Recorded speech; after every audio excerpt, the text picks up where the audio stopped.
वही थे। देखिए भाई, आपका जो टॉपिक है लाग्रांज रैखिक समीकरण का हल। देखिए वीडियो आ रही होगी भाई अभी आपकी, लाग्रांज रैखिक समीकरण का हल। हमने आपको अवकल समीकरण में चैप्टर नंबर 5.2 में सॉल्यूशन करना सिखाया था। गुड मॉर्निंग भाई सभी को। जो करना सिखाया था उसी प्रकार से लाग्रांज रैखिक समीकरण का हल भी आपको निकालना होगा। आपके यूनिट नंबर 5 में लाग्रांज रैखिक अवकल समीकरण दिया हुआ है और चैप्टर नंबर 2 से आपका 4p मेथड। तो देखिए, यदि आंशिक अवकल समीकरण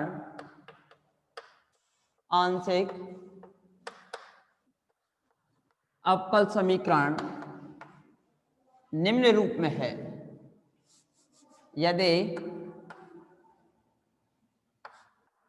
आंशिक अवकल समीकरण निम्न रूप में है, small p p plus q q equals to r, जहां p q r चरों x y z के फलन हैं,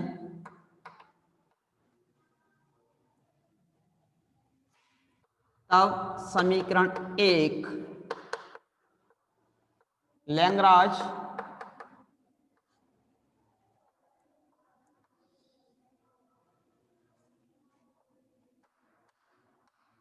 रूप या लाग्रांज समीकरण कहलाता है। लाग्रांज समीकरण कहलाता है। देखिए भाई, क्या नाम है आपका? गगन जी, दीपक जी। देखिए गुड मॉर्निंग सभी को। इससे पहली जो एक्सरसाइज थी 1.1 1.2 वो आपके सिलेबस में भी नहीं दी हुई है। सिलेबस में नहीं है फिर भी हमने आपको थोड़ा थोड़ा बता दिया उसके बारे में, क्योंकि आगे आपको समस्या ना हो। ये आपके मेन सिलेबस में है, यहां से आपको क्वेश्चन सॉल्व करने हैं मेनली, तो ये है। तो उस पर आप अपना टाइम बर्बाद ना करें ज्यादातर। तो नेक्स्ट आप यहीं पे आएंगे लाग्रांज सहायक समीकरण पे। तो देखें, समीकरण 1 के हल के लिए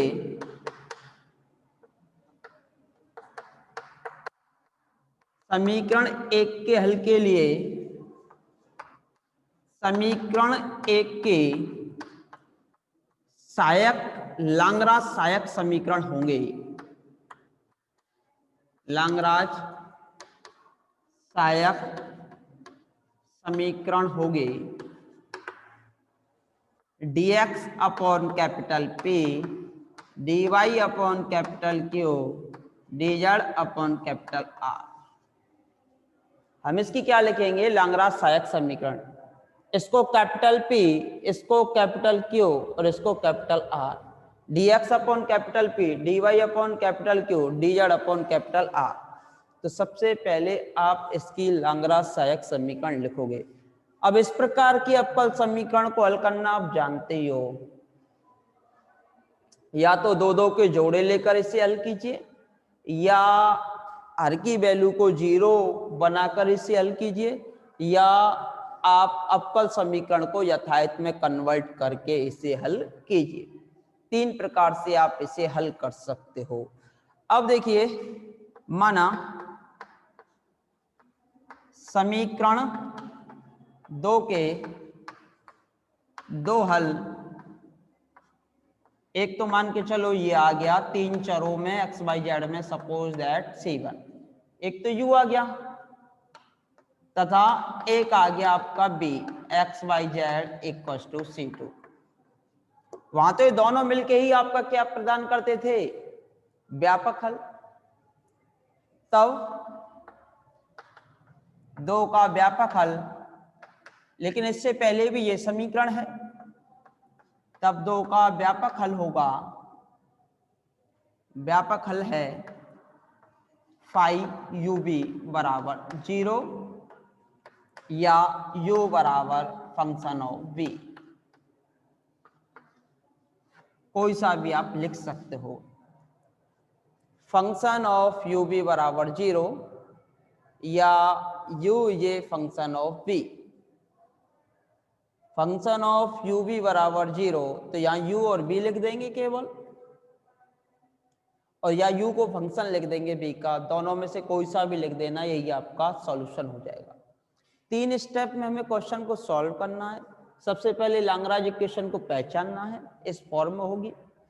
कैपिटल P, कैपिटल Q और कैपिटल R का मान निकालना है। फिर लैग्रांज की सहायक समीकरण आपको लिखनी है, dx upon capital P, dy upon capital Q और dz अपॉन कैपिटल R। लिखने के बाद फिर समीकरण 2 के 2 हल होंगे, एक तो u x बाई जेड बराबर c1, एक b x बाई जेड बराबर c2। 2 हल होने के बाद तब समीकरण 2 का आप क्या लिखोगे, व्यापक हल। पहला होगा फाई u b बराबर 0, या तो ऐसे लिख दीजिए, या u is a function of b, ऐसे लिख दीजिए। ठीक है भाई, इस प्रकार से आप इसे लिख सकते हो। और 5.2 एक्सरसाइज हमने आपको कराई थी भाई, तो 5.2 एक्सरसाइज की तरह इसके कोई 2 हल आप निकालोगे। ठीक है भाई, तो इस प्रकार आप इसके कोई भी 2 हल निकालोगे, और 2 हल निकालने के बाद फंक्शन ऑफ u भी उसका व्यापक हल हो जाएगा। ठीक है भाई, अब देखिए मोस्टली आपका इसी एक्सरसाइज से क्वेश्चन आता है, जिसमें आपको 17 एग्जाम्पल दिए हुए हैं, और 17 एग्जाम्पल के साथ में 16 क्वेश्चन दिए हुए हैं। 17 एग्जाम्पल और 16 क्वेश्चन दिए हुए हैं भाई। तो देखिए, जैसे एग्जाम्पल नंबर पहला है आपका, हल कीजिए वाई स्क्वायर जेड पे z x cube equals to y square. हल कीजिए, ये आपकी आंशिक अवकल समीकरण दी हुई है और इसे आपको हल करना है। अब देखिए, ये जो अवकल समीकरण है वो आपकी p p plus q q equals to r की फॉर्म में दी हुई है। जो अवकल समीकरण है वो आपकी p p plus q q equals to r की फॉर्म में है। उपयुक्त समीकरण p p q q equals to r के रूप में है, अर्थात लैग्रांज समीकरण है। यहाँ वैल्यू ऑफ कैपिटल P गुणांक of small p y square z upon x, value of capital Q गुणांक ऑफ स्मॉल q बराबर z x, value of capital R y square.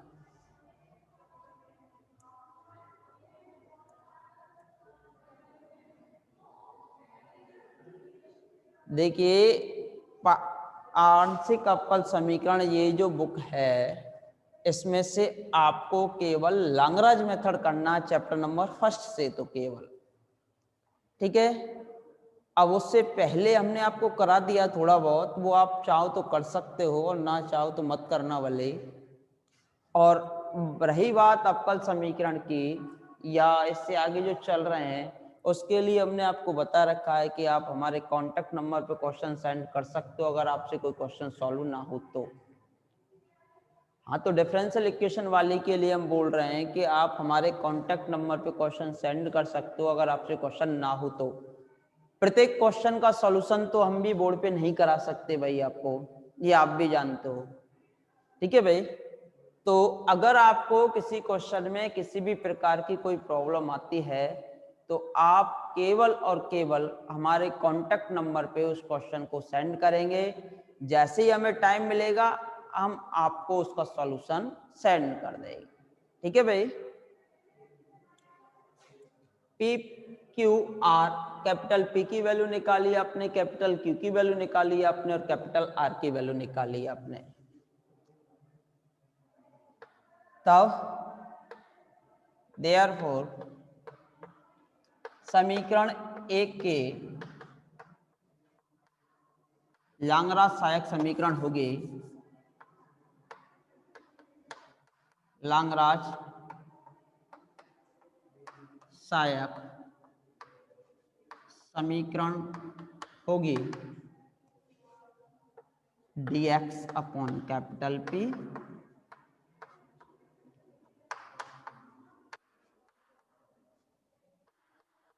P का मान रखिए भाई y square z upon x, Q का मान रखिए जेड एक्स, R का मान रखिए वाई स्क्वायर। समीकरण नंबर 2, इसे हल करना आप जानते हो।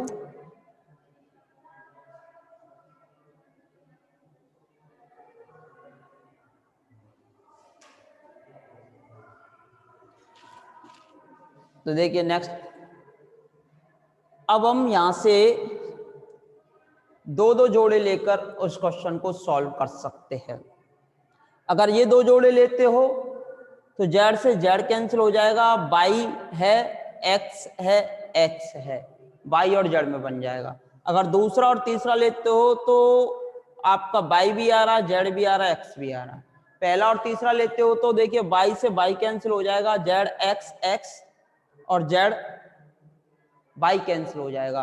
तो प्रथम और अंतिम से और प्रथम दो से या प्रथम और अंतिम से, तो प्रथम और अंतिम से और प्रथम दो भिन्नों से आप इसको क्या कर सकते हो, हल कर सकते हो। तो या तो प्रथम दो भिन्न ले लीजिए या प्रथम और अंतिम भिन्न ले लीजिए। तो इस प्रकार से दो इसके आप हल निकालोगे। ठीक है भाई। तो देखिए प्रथम दो भिन्न लेने पर dx upon y square z upon x, dy upon z x, z cancel by z, x इधर एक्स भी इधर, तो ये हो जाएगा आपका x square d x, y square y के साथ में वाई स्क्वायर डी वाई। इसको इधर ले आइए भाई, माइनस बराबर 0। समाकलन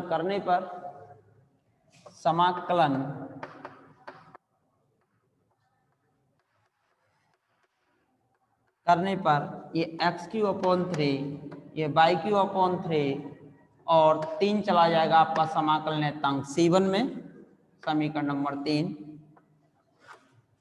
एक हल तो आपका ये निकल के आ गया, यानी कि u एक ये निकल के आ गया। अब क्या निकालोगे, दूसरा हल निकालोगे। अब दूसरा हल निकालना है तो अब क्या मानेंगे, प्रथम व अंतिम भिन्न को लेने पर प्रथम व अंतिम भिन्न को लेने पर ये प्रथम है और ये अंतिम है, तो dx अपॉन और dz अपॉन वाई स्क्वायर। अब देखिए वाई स्क्वायर से आपका वाई स्क्वायर कैंसिल, जेड के साथ में जेड चला जाएगा, एक्स के साथ में एक्स, तो ये बचेगा एक्स डी एक्स और ये बचेगा जेड डी जेड। एक्स और जेड में आपकी इक्वेशन बच गई। इसका समाकलन आप आसानी से निकाल पाओगे। तो निकालिए भाई इसका समाकलन। तो x d x minus z d z equals to 0। समाकलन करने पर इसका समाकलन होगा एक्स स्क्वायर बटे 2, इसका समाकलन होगा जेड स्क्वायर बटे 2 और 2 चला जाएगा समाकलन नियतांक C2 में, समीकरण नंबर 4। समीकरण नंबर 3 आ गया भाई और समीकरण नंबर 4 आ गया। समीकरण नंबर 3 आ गया और समीकरण नंबर 4 आ गया। समीकरण 3 और 4 मिलकर ही समीकरण 1 का व्यापक हल प्रदान करेंगे। तो समीकरण 3 व 4 मिलकर समीकरण 1 का, समीकरण 3 व 4 से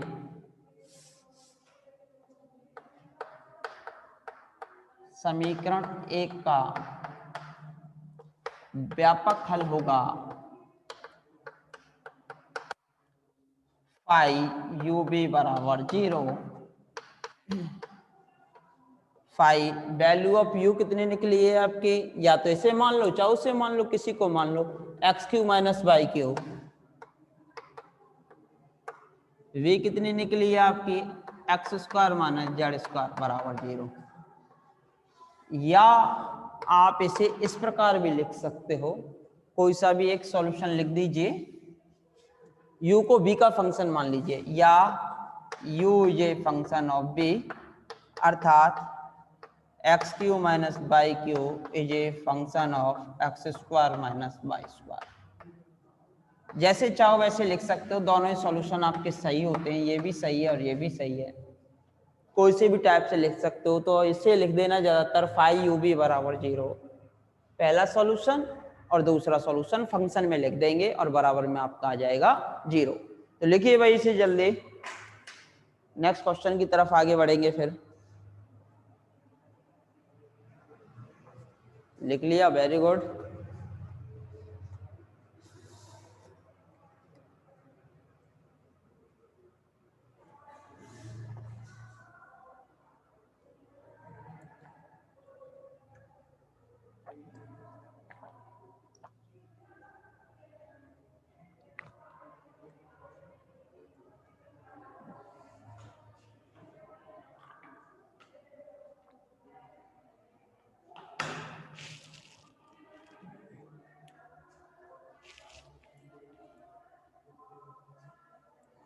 वेरी गुड, सभी ने लिख लिया भाई।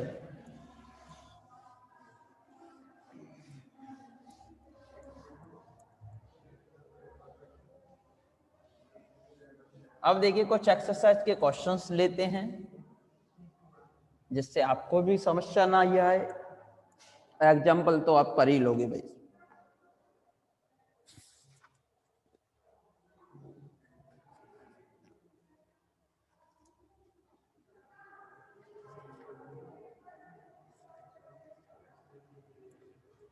एक्सरसाइज फर्स्ट से इसका पहला क्वेश्चन दिया हुआ है आपका, X Z P Y Z Q बराबर x Y. X Z P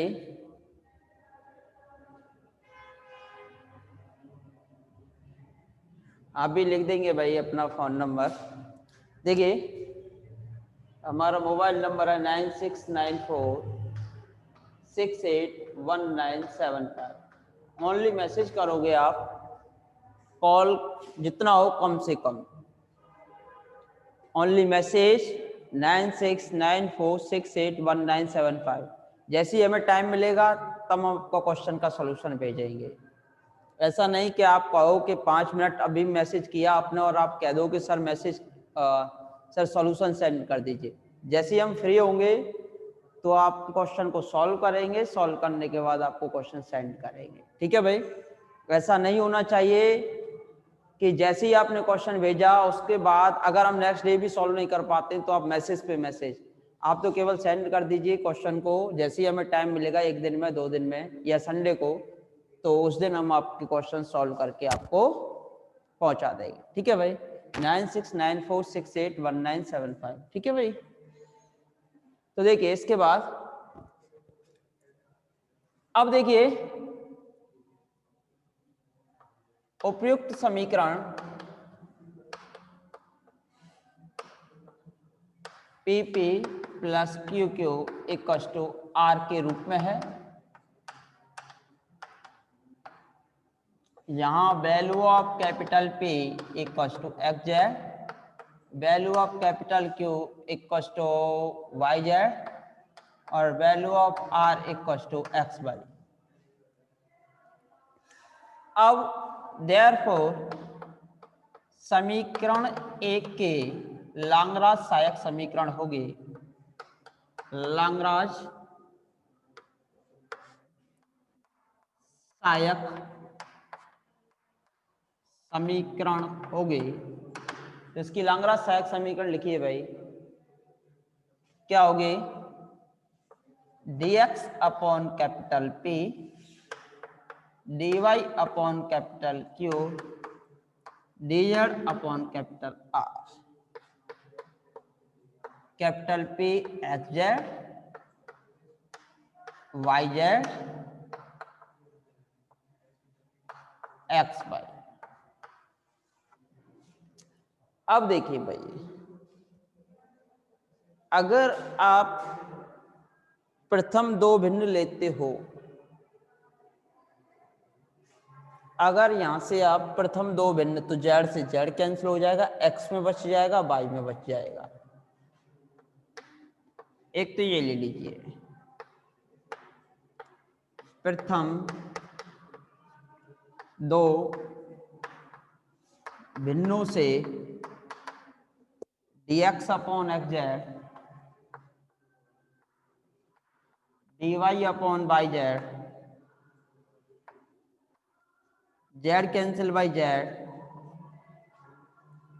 taking on integration dx minus x dy upon y बराबर 0। समाकलन कीजिए भाई, तो समाकलन करने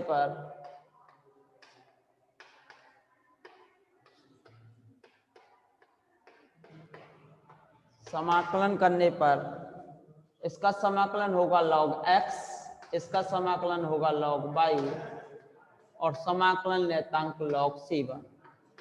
ये हो जाएगा log m minus n log m upon n बराबर में log c1, यानी कि x अपॉन y बराबर c1। log से log घट जाएगा, जो कि समीकरण 2 की भिन्नों का एक हल आपका निकल के आ गया। ठीक है भाई। अब इसके बाद अगर प्रथम, अब हमें किसकी वैल्यू, यहां से अगर वैल्यू भी निकालना चाहो तो आप x की वैल्यू निकाल सकते हो y के पदों में। अगर हम सेकंड और थर्ड लें तो y कैंसिल हो रहा है, y आ रहा है, z आ रहा है, z आ रहा है, y आ रहा है। प्रथम और थर्ड लें तो x से x कैंसिल, तो x z y सभी आ रहा है। तो सभी आ रहे हैं तो फिर कुछ दिक्कत वाली बात भी नहीं है, क्योंकि हम यहाँ से x या y की वैल्यू निकाल सकते हैं। तो प्रथम व अंतिम भिन्न से, प्रथम व अंतिम भिन्न से, तो प्रथम भिन्न दी हुई है आपकी dx अपॉन एक्स जेड, अंतिम भिन्न दी हुई है dz upon x y. x से x कैंसिल हो गया, dx upon z dz upon y प्रथम और अंतिम से, एक्स जेड बराबर एक्स वाई। द्वितीय और अंतिम ले लें, द्वितीय और अंतिम ले लेते हैं भाई, इससे आसानी हो जाएगी हमें क्वेश्चन सॉल्व करने में और आपको भी। द्वितीय व अंतिम भिन्न से dy अपॉन वाई जेड, क्योंकि डायरेक्ट x का मान रख जाएगा, dy upon y z, answer तो कोई सा भी हो, दो भिन्न सॉल्व करनी होती है, dz upon x y, dz upon x y, y से y कैंसिल, तो dy upon z dz upon x, x बराबर y(c1) रखने पर, कहां से? समीकरण 3 से। समीकरण 3 से x बराबर y(c1) रखने पर, तो ये हो जाएगा y(c1), क्रॉस मल्टीप्लाई कीजिए, ये आ जाएगा y(c1) dy माइनस का z dz Z d Z बराबर 0, माइनस का जेड डी जेड बराबर 0। ऑन इंटीग्रेशन समाकलन कीजिए भाई, इसका समाकलन करने पर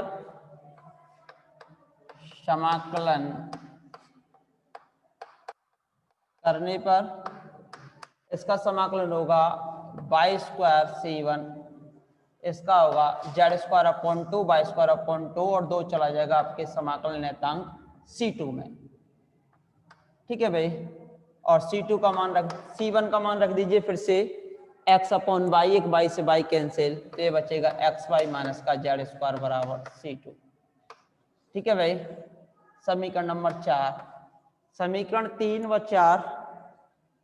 4 से समीकरण 1 का व्यापक हल होगा। समीकरण 3 व 4 से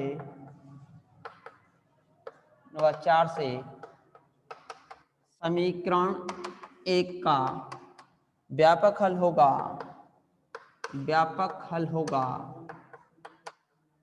फाई यू बी बराबर 0, phi value of U X upon Y, value of B X Y minus Z square equal to 0, जो कि दिए हुए अवकल समीकरण या जो कि दिए हुए आंशिक अवकल समीकरण का अविष्ट हल है।